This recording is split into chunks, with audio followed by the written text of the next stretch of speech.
Halo teman-teman, ada peribahasa mengatakan tak kenal maka tak sayang. Maka dari itu, perkenalkan saya Siti Zakira Kartazara dari PMR Madya MTSN 1 Banyuwangi. Pada kesempatan saya kali ini, saya akan presentasikan materi mengenai pengurangan resiko bencana. Sebelumnya, adakah teman-teman di sini yang daerah rumahnya pernah terjadi bencana? Wah, pasti kerusakan yang ditimbulkan oleh bencana tersebut banyak ya. Tapi teman-teman tahu nggak sih apa itu bencana? Bencana adalah suatu rangkaian peristiwa yang disebabkan oleh gejala alam dan ulah manusia yang menyebabkan kerugian material, kerusakan lingkungan, hingga korban jiwa. Teman-teman, waktu bencana dibedakan menjadi dua, slow onset dan sudden onset. Slow onset adalah bencana yang datang secara perlahan-lahan dan kita dapat mengetahui tanda-tanda bencana tersebut, sehingga kita dapat melakukan tindakan untuk mengurangi resiko dari bencana tersebut. Sedangkan sudden onset adalah bencana yang datang secara tiba-tiba dan kita tidak dapat mengetahui tanda-tanda bencana tersebut, sehingga kita tidak dapat melakukan tindakan mengurangi risiko bencana tersebut. Bencana tidak dapat terjadi begitu saja, tetapi bencana disebabkan oleh beberapa hal, yaitu gejala alam dan ulah manusia. Bencana yang disebabkan oleh gejala alam adalah peristiwa yang terjadi akibat alam itu sendiri, seperti gunung meletus, gempa bumi, abrasi, dan lain sebagainya.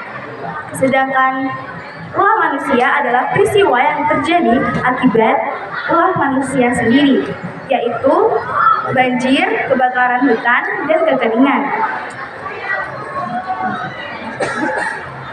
Teman-teman, siklus bencana dapat dibedakan menjadi tiga, yaitu prabencana, saat bencana, dan pasca bencana. Prabencana adalah hal-hal yang kita lakukan saat sebelum bencana terjadi, seperti kesiapsiagaan, mitigasi, prasiaga bencana, peta rawan bencana, dan EWS atau peringatan dini. Saat bencana adalah hal-hal yang dilakukan saat bencana tersebut terjadi, seperti evakuasi, penyelamatan, pencarian, pertolongan, dan pelayanan medis.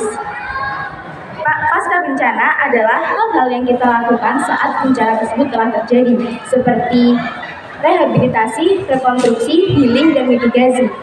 Jangan salah ya, mitigasi dapat terjadi pada saat prabencana dan pasca bencana. Teman-teman, resiko yang disebabkan oleh bencana begitu besar dan banyak. Bencana juga dapat terjadi di mana saja, seperti di sekolah. Lalu, apa kegiatan yang dapat kita lakukan untuk mengurangi risiko bencana? Sebelum itu, kita harus dapat memahami tugas setiap pihak sekolah, seperti kepala sekolah sebagai memberi arahan dan instruksi kepada seluruh warga sekolah.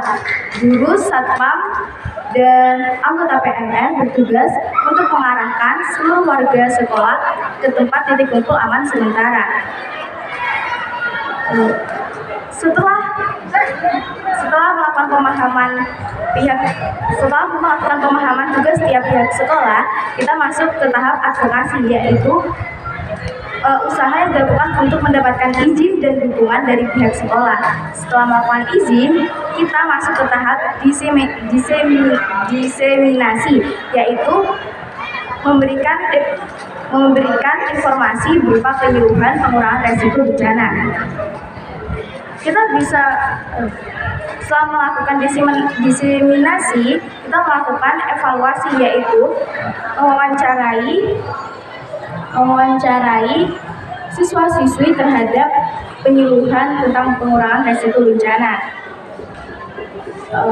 Dan hasil survei yang saya dapat adalah mereka mengatakan bahwa penyuluhan tersebut bermanfaat agar mereka lebih siap menghadapi bencana yang akan datang, dan mereka mau bekerjasama lagi dengan pihak PMR.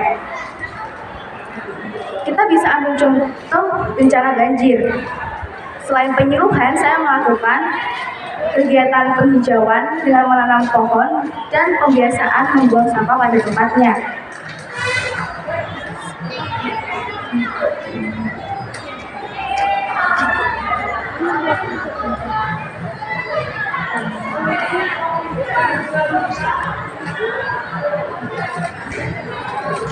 sampaikan adalah kita dapat mengurangi bencana dan kita dapat mengurangi resiko bencana dengan menanam pohon dan membuang sampah pada tempatnya.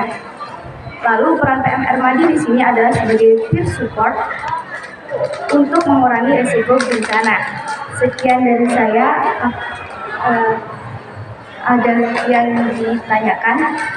Jadi wassalamualaikum warahmatullahi wabarakatuh.